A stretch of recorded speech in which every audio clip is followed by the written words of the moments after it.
Actually, for the next presenters, we have a moderator, and the title is The Current Trend in Regionalization Panel Discussion. So I know there's been a change in the panel, but our moderator is Isabel Shorter. Isabel is a senior engineer for the Greater New Haven Water Pollution Control Authority. She has more than 30 years of utility management experience, including strategic planning, project management, public-private partnership, contract negotiations, regionalization, feasibility assessment, and securing bond funding. She has prepared bond engineering reports in support of more than $2 billion in system financing. Prior to joining the Greater New Haven Water WPCA, she was a principal and consultant at Arcadius, working on a range of projects for clients across the U.S., including several communities in Connecticut. Although she had only been an employee at the Greater New Haven WPCA for less than a year, she has a long history of providing consulting services with Greater New Haven, including having had a key role in the creation of regional authority back to 2005. So I present you Isabella Schroeder.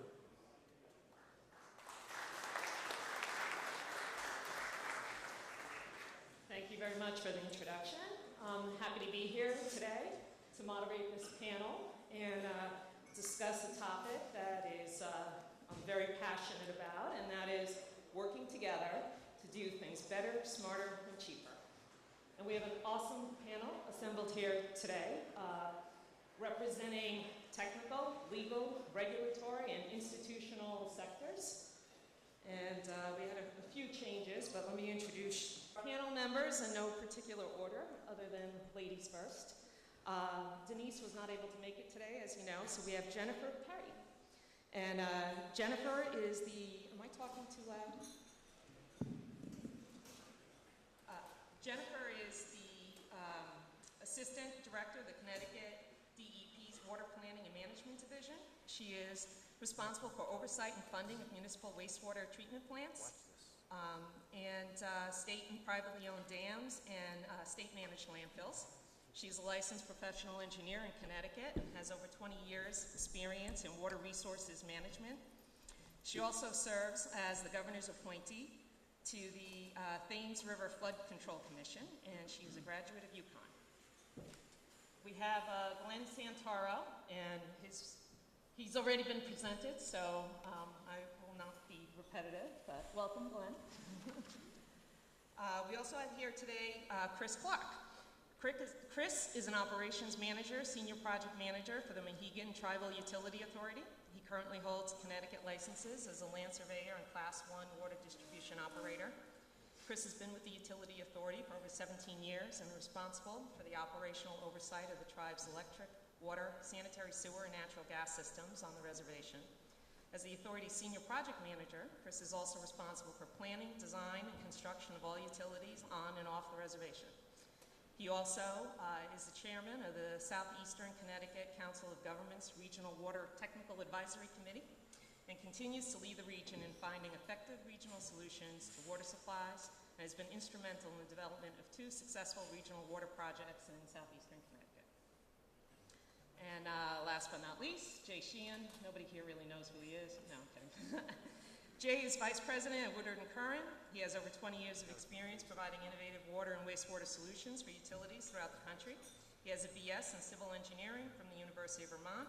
He's a licensed professional engineer in 6 states and is a licensed water system operator. Jay is on the board of directors for the CAWPCA, Connecticut. He's also on the Connecticut Water Pollution Abatement Association and the Northeast Water Innovation Network, and he's also a Connecticut State Director for NUIA. Jay is currently working on 3 different regional wastewater solutions in Connecticut and several more in Massachusetts and New York. So you can see we're pretty well represented. So what we're going to do is, before we get to the panel discussion, we have a hopefully short PowerPoint presentation to introduce regionalization, then we'll move on to the panel discussion, and then time permits will allow for questions from the audience. We're going to give an overview. So what is regionalization? Well, regionalization comes in many forms and shapes, and Basically, you have your, intermunicipal cooperation types of services, which are very common throughout the state of Connecticut, all the way up to full consolidation with an independent utility authority or district.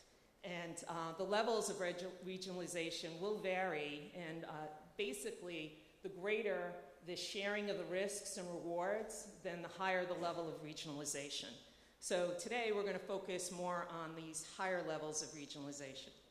So in the state of Connecticut, when you're talking about creating an independent regional authority or district, there's your primary options, are a metropolitan district, WPCA, which is set forth in the Connecticut General Statutes. You can also have a special act by the legislature, and those were used to create the Hartford MDC and the Mattabesset District. You also have your general statute regional WPCA, and that was a statute that was used to create the Greater New Haven WPCA. There's also the Bolton Lakes Regional WPCA that was created under those statutes. And then another option is to go ahead and sell or merge with an existing independent authority. What option is best is, up to the particular situation. Personally, the Connecticut General Statutes is one of the newer statutes and offers a lot of advantages. One is the incentive for regionalization, because that statute actually includes a 5% grant incentive for the first regional project. So the history, regionalization in Connecticut's been around for a long time. The MDC was created back in 1929. It added members in the 40s and the 80s. You have the Mattabesset District was created in 1961, and it recently added its 4th member as early as 2014. If you look at the history of some of the drivers for regionalization, historically there was the need to build the treatment capacity and secure human and financial resources to operate the system.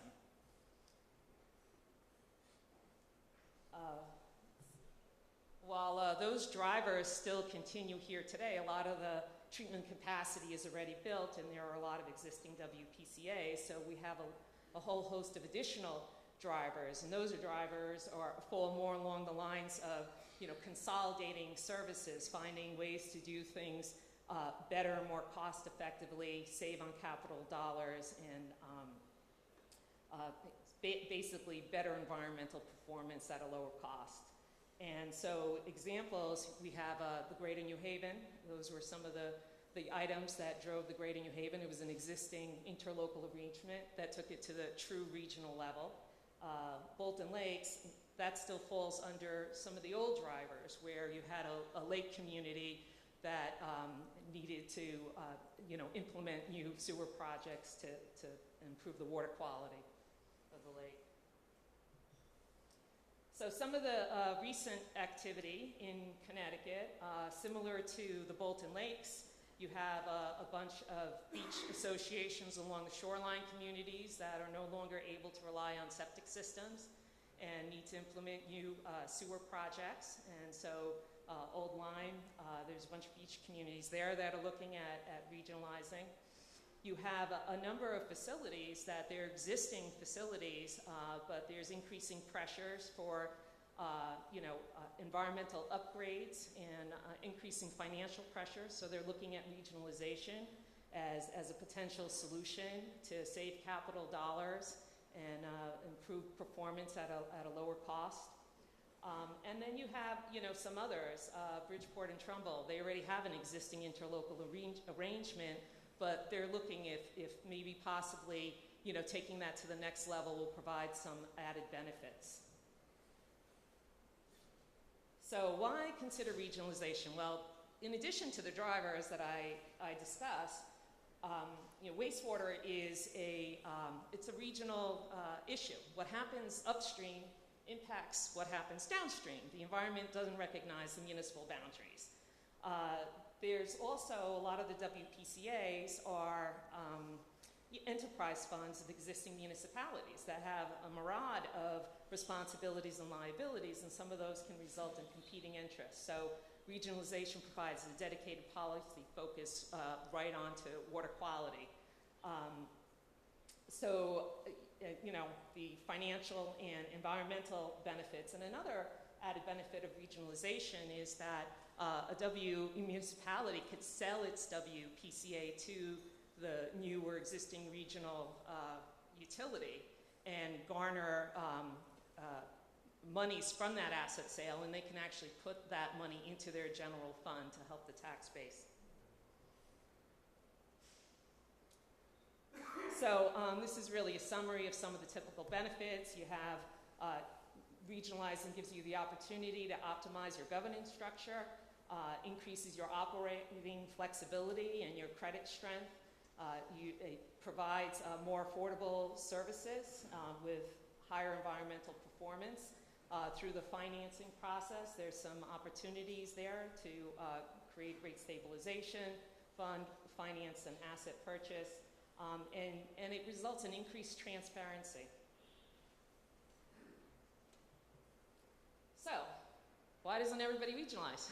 Well, there's always some, you know, potential drawbacks, and you may not have full support because of different weights that are given to different factors. So some of the typical drawbacks is usually there's a high startup cost, and financing that high startup cost becomes problematic. One of the big issues that we always see is the concerns over the loss of potential local control by regionalizing. Another big item is just building consensus. There's a lot of details, and as a wise person once told me, you can have it all, you just can't have it all at the same time. So there's going to be some give and take in building that consensus.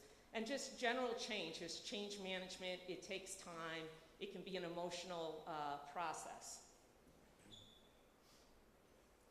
So if you were to regionalize, the typical, you know, project phases, so the first thing, if you don't already have one, is to have a vision of what you want your utility to be and identify the issues that you need to address to achieve that vision so that everybody is focused on moving forward and what the ultimate goals are. Then you need to look at, you know, what are your options and select, you know, the one or two options that look like they'll best meet your needs. The third item, which is probably the most important, is you need to conduct your due diligence. So the due diligence not only sets the stage for development of the required transaction documents that will be needed if you are going to regionalize, but it's the process that begins to build the trust and transparency in the process, which is very important. And then the fourth is based on those findings, develop your implementation plan, build that consensus, achieve that consensus, and lastly, implement your plan. So keys. Well, there is no actual key, but there are a couple of elements that are common in successful projects. And the first is there has to be clear policy guidance to align everybody with the same goals and objectives. Second is somebody has to take the lead. These are complicated, they require a lot of work, and they take a lot of time. And so somebody's got to be the driver to keep moving it forward. Change in general is difficult for certain people. So without drivers for change, you're going to lose interest, it drags on. There has to be some driver for change to make it happen. You need the unwavering political will. People are going to have different opinions. You're not going to make everybody happy. There's going to have to be some compromise. And so you really need to have the unwavering political will to move the project forward. No surprises. Some people like surprises, but not in this case. Nobody really wants any surprises, so the due diligence really needs to be done. And then, you know, ultimately the communication and the transparency in the process. And so with that, we're going to move on to our panel discussion. And what we did is we established 6 upfront questions to go ahead and ask the panel, and then if we have time, we'll continue with questions from the audience. So the first question is, do you think the trend of regionalization will continue at its current pace or accelerate? And Glenn, why don't we start with you? I think you mentioned some of the benefits earlier, being the additional 5% grant. Also, a large benefit to regionalization is any purchase price from the sale of the assets can be placed into the general fund of the town or city. That is certainly a benefit to those towns or cities having financial difficulties, and I think with the budget crisis that is looming with the state and the lesser funds that will be going to the towns and cities, that's possibly a benefit that will be looked at more closely by towns and cities trying to contemplate regionalization, because it's just the assets are worth a lot of money, and if those funds can be placed into the general fund of the town that is selling its assets, then that'll solve some fiscal problems. So I see that benefit as being a driver of possible new regional authorities in the near future. So you think there might be an increase because the financial pressures are increasing? I think so. Chris, let's... I'm not sure I entirely share that optimism. I think there is a potential opportunity for communities to recognize the financial benefit of assets investment. But the loss of local control, I think, is a much heavier weight than the financial benefits. I think a lot of people view that as very short-term gains for long-term losses. So I don't share that. I think regionalization will hopefully stay at its current trend, and it'll be very specific to opportunities. So a lot more people are going to be looking at it, but that doesn't mean more projects will come to fruition. That's what I would believe. Shay? Yeah, it's a great perspective so far. You know, my thought is that with the demand for public utilities and municipalities to provide additional services, we keep getting more public demand, and that pressure on funding, regionalization will continue in some way, whether that's all new authorities or that's sharing of services or figuring out a way to, you know, do common biosolids projects or other things. So there'll be a form of regionalization. It just may not be full utility concession. But, you know, we see it on the shoreline happening. We see it, you know, you had some good, the shoreline, Naugatuck's looking at a project, the Naugatuck Cog. So clearly there's a trend. There's 2 projects in New York right now in Westchester County. There's a few projects in Massachusetts. So just regionally, I think it's a very strong trend right now. Thank you. And Jennifer, would you like to add to that? I think I would probably agree with Chris. I think there'll be a lot of people who are looking at it, but the reality is in the years I've spent in state service, there's 169 kingdoms in Connecticut, and people are very loath to give up local control. We have no real county government at all, and oftentimes at the state level, there's a number of state agencies that have somewhat conflicting goals without a real overarching policy that's driving towards regionalization. So I think it's really going to be a struggle. I'm hopeful that we'll continue to see accelerated regionalization, but to be honest, I'm doubtful. I'm hoping we'll just keep it at sort of an ongoing pace. Thank you. And I agree. I mean, we don't have a lot of growth in Connecticut, so that is a driver that we're missing. We do have the financial pressures. We do have the increase in environmental performance, but we have a lot of barriers. The other factor here is it just takes time sometimes for these projects to develop. So, you know, is there a trend this way or that? I think it's going to just go in waves. The next question is, so with public funds tightening, we might have answered this already. No. With public funds tightening at the local and federal level, do you see the potential for public-private partnerships, P3s, in regional projects? And Chris, let's start with you this time. I think that as tantalizing as it sounds, I represent an organization that's unique. It's a government, but it has a business as its financial strength.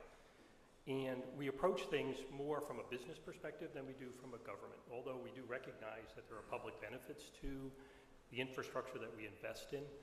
But other than for projects that directly benefit the business entity, and you can monetize that somehow, I'm not sure what the vehicle is to create an incentive for business to invest in public projects. The businesses have an obligation to get a return on investment when they put money into any project. So I wish it could happen, but I'm not sure I'm that optimistic that realistically it will. Glenn, I'm going to skip to you because with your presentation that you gave earlier on, some of the changes in the IRS, and do you have some comments you want to share on what you think is going to happen with the P3s? I don't see the fiscal crisis as causing more public-private partnerships, as you've called in the question. I possibly see the towns and cities maybe taking back operations or taking back part of maintenance and not entering into the contracts that we discussed earlier in an effort to possibly save money, because obviously with a private operator there is overhead and profit built into the fee. So in an effort to reduce costs, I think maybe some of the towns seem to be looking at less public-private partnerships, at least in the operation and maintenance area. Okay, thank you. Shay? I have a little different perspective on this. Just looking at how much P3 is happening throughout the entire country, and it's defined differently too. So if we're talking public-private partnership, one great example that has happened near here is at the fall meeting of CAWPCA, we had a presentation from Quantum Biosolids, or Biopower, in Southington, where the food waste digester was set up and they're going back to the grid. That's a perfect example of where we're seeing P3 in our arena. That was a collaboration with the town of Southington, where we sit today, and it's really a regional project because all the food waste from the area, they get food waste from Hartford, they get food waste from New Haven, they get food waste from the whole region. So I think we're going to see more things of that. There's a recent P3 conference in California last month. There were about 1,000 people that attended, and I went through the attendance list, and there were 20 people from New England out of 1,000. So it's definitely not popular here yet. It's very clear that we don't maybe get it because we have 169 fiefdoms, if you will. But I think that there's opportunities for that. I mean, we see it with Synagro and the good work they do with handling biosolids on a regional basis. There's just a lot of opportunity for those things that may be outside of the general perspective. One last thing is that the current administration is pushing, they've actually quantified that they want $4 of private investment for every dollar of public investment. And our firm, doing contract operations, doing what we do, working with municipalities, we've been contacted by private equity firms nationally that have said, we can give you money to give, to help facilitate projects in the public sector at 4%. Now, when you start getting in the 4% range, you're talking about, that's pretty competitive with Clean Water Fund's money. So now, it could turn, is what I'm trying to say. That there's a lot of opportunities, a lot of discussion. There hasn't been a ton of action, but even with Quantum Biopower, we see it can work. Thank you, Jay. And Jennifer? I'm not sure, in terms of expectations of public-private partnerships, at what level you're really talking about. I mean, I think I would assume we would continue to see some of the same things we're seeing now with companies that are acting as operators or providing a service. I think we've seen in some of the smaller towns where we've run into difficulties because of public utility regulation. So I think that's going to be a barrier to more of those partnerships, would be those sort of combination entities, because then you get into that whole providing a utility and having to go through dealing with PURA and things like that. So I think that's going to continue to be a barrier for us to see more of those types of partnerships. Thank you. And I know I'm supposed to be the moderator, but I'm used to being on the panel, so I'm going to interject and pretend I'm a panel member right now. So just to add, I mean, I think Glenn mentioned, earlier there's less operation and maintenance type vendors in the state of Connecticut. And the environment for private equity or a lot of private companies are sitting on money, and there is a big push for private investment into infrastructure. One of the WIFIA Act, the Water Infrastructure Finance and Innovation Act, which did set aside money that provides low-cost financing for private entities so they can enter into the market, should be a boon in many areas. In Connecticut, private, again, Glenn, this ties back to what you were saying with the IRS rules, private entities are going to, they don't have access to the Clean Water Fund grant and low interest, low money, and that money in Connecticut is very low cost. It's a big benefit that Connecticut has. So those are all factors, and so I think there should be an uptake. That's what's happening regionally and for certain projects.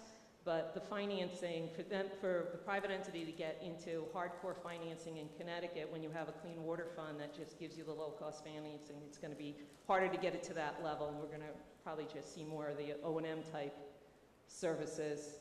Although biosolids, Jay. Why do I keep, because you're she and I keep wanting to say Shay. I'm sorry, Jay. But, you know, I think for certain elements, you will probably see an increase in private investment. Or private partnerships, I should say. As you know, when all the various towns that have looked at regionalization have also looked at selling the assets to a private entity, a private equity type of deal. And in all of those circumstances, I know that when they financed it out, the deal to the private entity just didn't compare to remaining as a public entity because, as you mentioned, the loss of Clean Water Fund proceeds, loan at 2%, as well as grant. So we just haven't seen those deals yet because of the Clean Water Fund program. So good thing we have George around. Thank you. All right, and so our next question, what do you think the largest barrier you encountered in regionalization is, and how did you overcome it? And Jay. Start with you. Sure. So we have two regionalization projects right now that are ongoing. Both have challenges. You outlined them very nicely in the presentation. We have one real regulatory challenge on one project. So I'll get a little specific. So one is Woodridge Lake Sewer District is trying to connect to Torrington and bring, essentially they have a plant that they want to eliminate and have an intermunicipal agreement. So it's not a full regional project, but they're going with an IMA to connect. And we found a barrier is actually came out of nowhere, which is the water utility. The local water utility has said, we don't want a sewer pipe going through our watershed. It's a little challenging to do regional projects if we can't go through watersheds. Everything in Connecticut is a watershed. So that is a true barrier. So right now we're in a little bit of limbo. The agencies, DEEP has been amazing in their support of the project, and they're trying to kind of work with DPH to see the bigger picture, and hopefully that'll happen, and then the project will move. Another barrier on another project that we have, and I won't get as specific, is that in the initial conversation, which we're well beyond, one community basically said, we want money to talk to you. You have to pay us to have a conversation. And I think that happens a little bit. When people start the conversation, they say, what's in it for us? What's in it for our community? How do we win at the expense of the other community? And you really have to look at it differently, where everyone's going to win, but the win's not going to be, we're not talking about walk-off home runs. We're talking about singles, nice hits that are just going to, everyone will benefit, but you can't expect these windfalls to happen from these projects. And when you don't have that, when you kind of have that perspective, that it becomes a major barrier. So the facts always help that, and we've moved beyond that, but it became a problem in the beginning. Thank you. The Department of Public Health is an interesting one, because that has not been a barrier I've ever come across previously.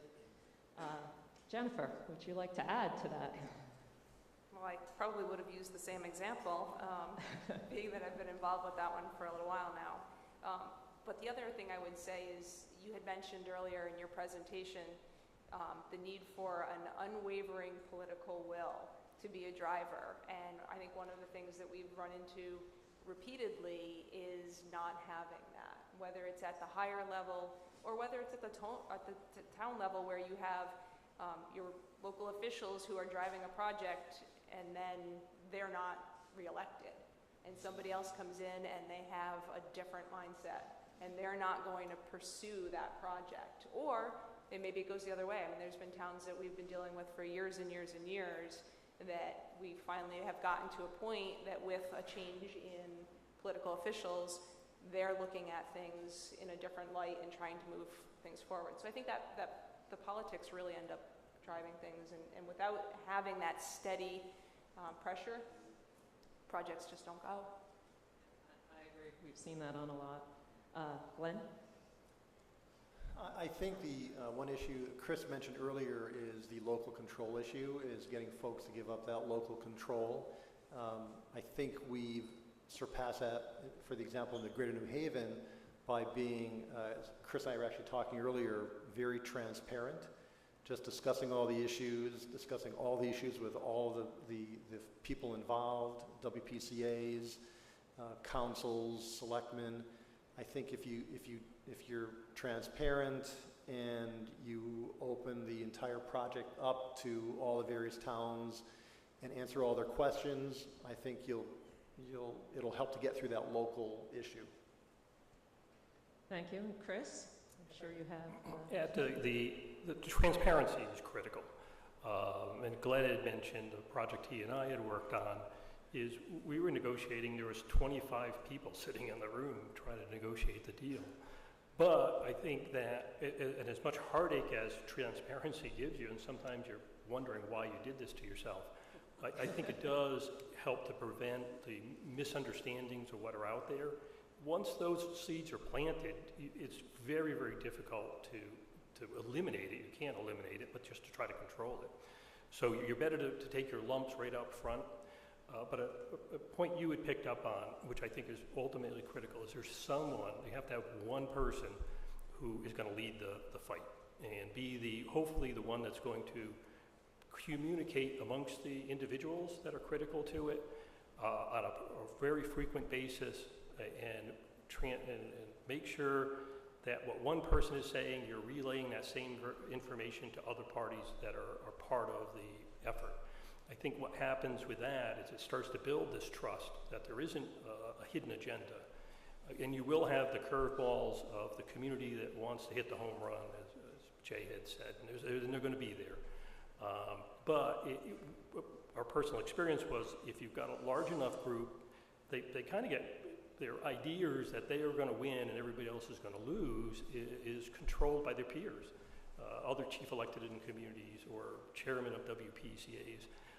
And we've had it firsthand where we had a community that felt they were in a much stronger position and tried to leverage. And we used the peers to kind of bring them back into the realm of reality that really wasn't the effort that we were trying to put together as a regional working together. And it wasn't going to end up being productive if we continue to approach it that way. Thank you. And our next question is, how can the regulatory environment be an asset to regional projects? And Jennifer, I hate to put you on the spot, I'm going to put you first on this one. Well, I suppose if you look at asset as a driver, certainly I think with tightening regulatory constraints, additional regulatory requirements, we're looking at coastal resiliency, things like that. I think those are going to be things that push people to recognize that they need to look more at the cost effectiveness of regional solutions and how they can actually make those work for them. I think that's probably, maybe people aren't going to look at that as an asset, but I think we also need to look at, there is some benefit in terms of grant percentages for regional projects. There has been discussion over the years about potentially granting additional priority points for regional projects. It hasn't happened.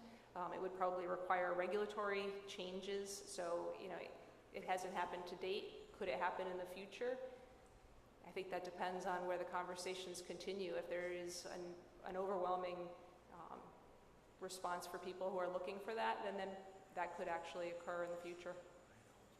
Thank you. And Jay? It's an interesting question because the regulatory environment can be supportive, obviously, if there's supportive regulations to do it. I mentioned the example where it can be challenging if the regs are either unclear or just non-existent. I think that's one of the biggest deals, is you have to understand, there has to be certainty in some way, shape, or form. Sometimes we deal with the regulatory environment and we just need an answer. Is it yes or no? Maybe it's not helpful, it's not productive. And I know sometimes, you know, the regulators have to kind of say maybe so that they can explore more possibilities, but maybe is expensive, it's time consuming, and we never sometimes get to an answer. So I think regulatory certainty is something that is very supportive of regional projects. Yeah, go ahead, Can I add to Jennifer. that? Jay, you can just ask me, I'll say no.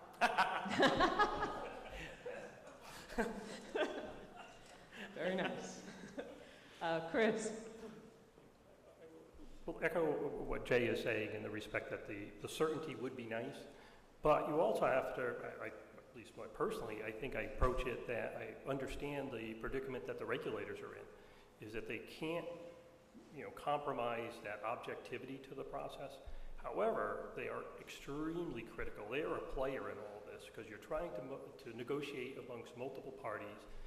And what you don't want to do is misrepresent what you think is permittable, which may have some obstacles to it, because these are baked into very complicated documents, and it's, you know, which comes first, the chicken or the egg? But you got to work them both at the same time. But the regulatory community is another relationship that you have to develop. You have to talk to them frequently. You have to give them, you know, some input of where you are. And my experience is they're not going to give you a yes or a no. But they will certainly drop you some hints as to what they're thinking, and it becomes your obligation as the project manager to thread that into your project, so when you get an agreement that everybody can accept, that you're not going to have, or you're less likely to have an upset with the regulatory community. What would be nice with the regulatory community is in one of Jay's projects where you get the rub between various entities, which makes it a very, very difficult position when you're looking at regional projects. And there's no one person that you can go to with the state that's going to help you resolve those rubs. That would be nice if there were an entity like that. I think what we have been talking about recently, I've worked as a steering committee with the statewide water supply plan, is coming up with an entity like the Water Planning Council that can be a clearinghouse to bring some of these conflicts with and get more of a direct, high-level, you know, feedback as to maybe a resolution to it. Thank you, Chris. And Glenn? I think when you have regulations that make it more costly to operate, it pushes entities to think about how they can save money, and one of those ways is to regionalize. And then you have the statutes which provide solutions, the grants you mentioned, the putting monies into the general fund. It creates a problem, and then you have some solutions. I also think it's important to what Chris mentioned. If you have a regulatory entity and the folks that are working there are, number one, responsive to your needs and your questions, that really helps you to sort of figure things out. I know in the various issues that we've had with DEEP, George has always been very responsive, for example, returning phone calls, answering questions, and it's a little thing, but it's actually a very big thing to have your questions answered, and you can spot issues and then figure out how to solve those issues. Sometimes you really can't figure out the issue if the regulatory side isn't helping you. And I think when folks like DEEP help you, it helps you to solve the problem more quickly. Well, thank you, Glenn. Have you ever seen a regional program return to local control? And if so, why did this happen? Oh, okay, that's easy. My answer is easy. I have not. Just big no. Okay, Chris? The same. I haven't experienced that. No. Okay. The only example I can give is probably the county system in Connecticut. So in 1959 and 61, we had a pretty strong county system, and those regs, the General Assembly passed legislation to eliminate the county system at that time. And so the duties and functions of the counties all returned to local municipal control. So that is kind of a regional going back to local. It doesn't happen too often. Connecticut is one of 2 states that doesn't have a county system, and I think the county piece is another thing that challenges the regionalization projects.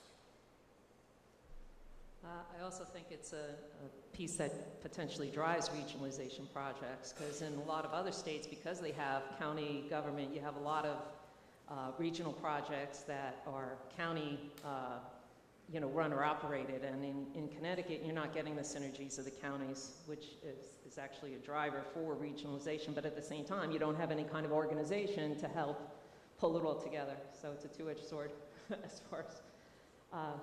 Jennifer? I've got nothing. You got nothing. Well, again, I'm a moderator, not a panelist, but I've never seen it. I've seen,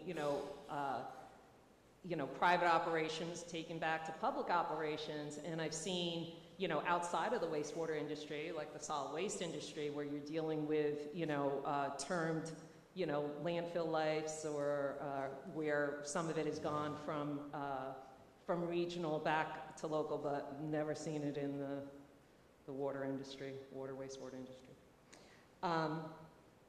And our last question is, do other states outside of New England have more success with regionalization? And Chris? My personal experience is they have the same problems we have.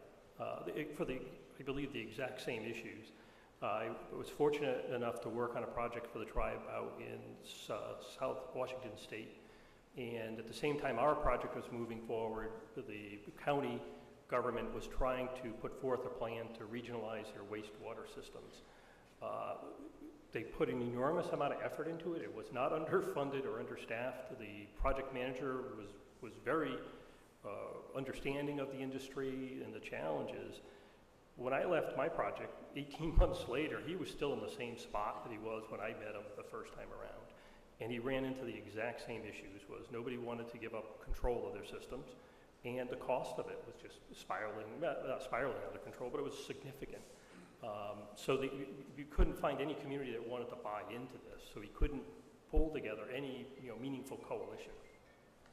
Thank you. And Jay? Sure. So it seems that, and you mentioned it, Isabella, one of the major drivers for regionalization or helpful things is population growth. But we're clearly in Connecticut, we're not getting an explosive population. A lot of time regionalization is pooling capacity, again, as you mentioned in the presentation. Because of that, I think we see more regionalization in other places besides Connecticut. And then, as mentioned, the county system as well. And Jennifer? I think I probably would have said the same thing. I think where you have county government, you sometimes have more successful regionalization, but I'm not sure I would really consider that to be the same, because really, if you think about it, the county government is taking the place of the town government that we have here. So is it true regionalization at that point? Maybe not. It may just be because you're talking about a different level of government. Is it truly regionalization, or do you not truly have regionalization until you have multiple counties who are combining? Sure. And I think you see that county government level of regionalization, but I don't think we're seeing something higher than that for many of the same reasons that we have here. Very interesting. I like that perspective. Glenn? I echo that point. I've done deals in New York with county governments, for example, for a solid waste disposal process, and it was one county, many towns and cities involved in that county at the table. You can call it regional, but not really.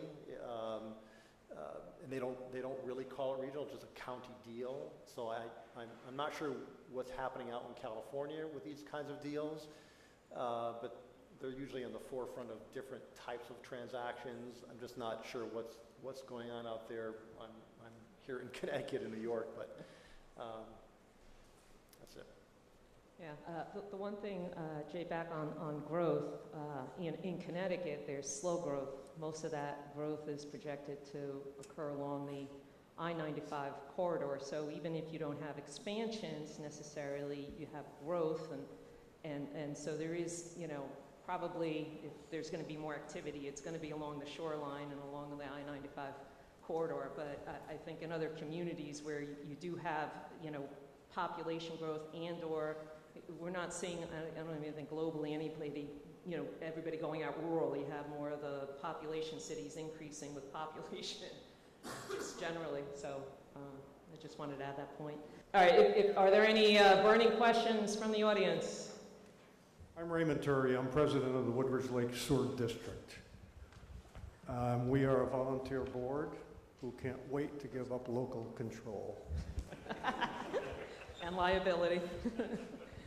Jay had mentioned our project, that we are presently and have been for the past 4 months in neutral, waiting patiently for DPH to make a decision on our 1,400 feet of a 6.2 mile pipeline going to Torrington. Our 1,400 feet in a wetlands of the Torrington Water Company.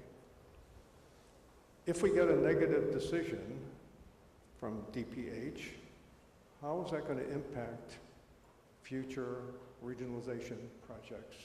Or will it impact future regionalization projects in Connecticut? Thank you. I don't want to take that one. Anybody? I'd be happy to take that. I think you know quite well, but I'll make sure to say it for everyone else. We have pointed that out, that it does have repercussions in a statewide if that decision is made. There are sewer lines in, I think it's something like 119 watersheds in Connecticut already. And if that decision is made, we've already recommended DPH should be talking to all 169 towns in Connecticut before they make that kind of decision, because it does definitely have repercussions for other towns, other communities, other regionalization projects, and overall the ability to deal with existing problems as well as future problems.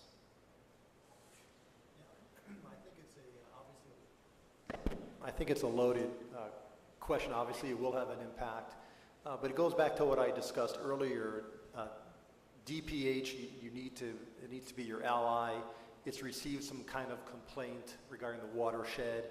Under the statutes, I think it has a requirement to investigate that, so you have an ability to provide your evidence as to why there is no threatened pollution to the watershed. But I think if you have that meeting with DPH and possibly get involved other towns and cities so that they understand there's ramifications for a negative answer from DPH, or get your various political forces in line so that they can be talking to folks above DPH, if you will. If everyone sort of knows the landscape, that this one decision, in their mind, this one little decision, but a big decision for you has broad impact, I think they're going to think more closely at the analysis. And again, if you have your ducks in order and have the reasons why there is no threatened impact to pollution to the watershed, I think this is going to help them to rely upon your evidence to say, okay, this isn't an issue, but you need to sort of press the political forces to move things along in a positive fashion. I'll just add one quick thing. The water lobby in Connecticut is much stronger and more powerful than the wastewater lobby. The wastewater lobby is in this room right now. This is us. This is the group that has to kind of politically activate around these things. That's it. This is the people. And water is private water companies, well-funded, and they have different, they have shareholders, stockholders, and so they have different constituents. So I think that we just have to be aware of these kind of issues, and we absolutely have to come together on them, as Glenn suggests, and support our industry, if you will, or our protect the abilities of our WPCAs. So it's just a reminder. Tom mentioned before, we do some political things in at the Capitol building, legislative office building. We need more people to participate in that, because we need to be unified and have things that will affect all of us we have to speak on that. Very good. Any other questions? Jerry St. Mars from Kilden Lake, Connecticut. Eastern Corner.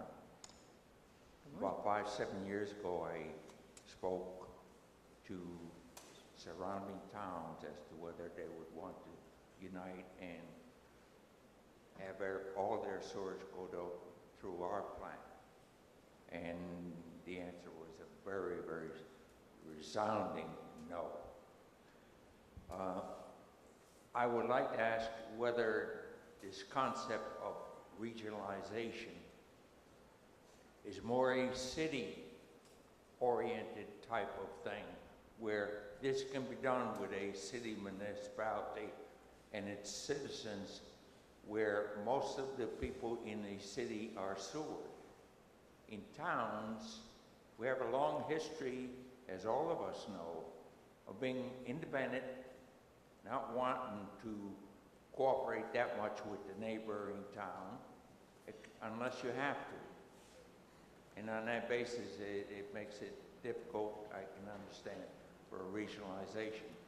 But is it really a city-oriented concept in Connecticut or elsewhere? I don't think so. Glenn, I don't know if you want to add to that. I mean, one of the, it usually takes two parties. I mean, a town could do whatever it wants to, but then it's just, but you need at least two parties to go ahead and regionalize. The Connecticut statutes, in Connecticut, the general statute, regional WPCA, allows for two municipalities, and they don't need to be, oh my God, contiguous, thank you. I wanted to say congruent, but that doesn't make sense. Contiguous municipalities. So I think that gives greater opportunities. Glenn, I don't know if you want to add in on that? Yeah, I think it comes back to what you stated. You mentioned have to. If the surrounding towns don't have to regionalize and send their sewage somewhere, then they're just not going to do it. I think we've seen it more in the cities because of the benefits that we mentioned earlier. But if you don't have two willing parties, then you just don't have a deal. And if there's no reason to do it, then it just doesn't happen. If I can add, I think he does bring up an excellent point. And this is why I said I think regionalization will be limited in large to smaller communities coming into larger regional systems. But when you start talking about rural parts of the state, I come from southeastern Connecticut, it's pretty darn rural. And it's much easier to get the benefits of regionalizing amongst larger systems, interconnecting them, getting them to work together. When you get more rural, just the infrastructure to get to some of these places is cost prohibitive. And then you run right smack into, well, I've been running it like this for 50 years, we know best what's for our community. So there are certainly much bigger, different challenges when you get into the rural areas. But I think one of the critical points he brought up was he went to his surrounding community and said, hey, do you want to regionalize? And they were like, oh, heck no, why do I want to regionalize?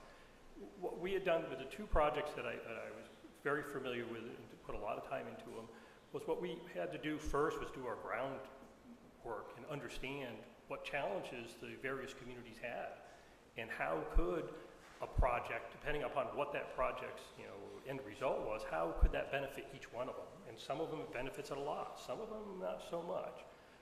But there are usually some sort of benefit to it. The bigger the benefit, the easier it is to get them to participate. But I would say you start first with understanding your community, talking to them. Relationships are critical. It can't happen when you think you want a project. It's got to happen well beforehand to establish the relationship and trust. And then you start identifying from them some of their problems and challenges and concerns they have.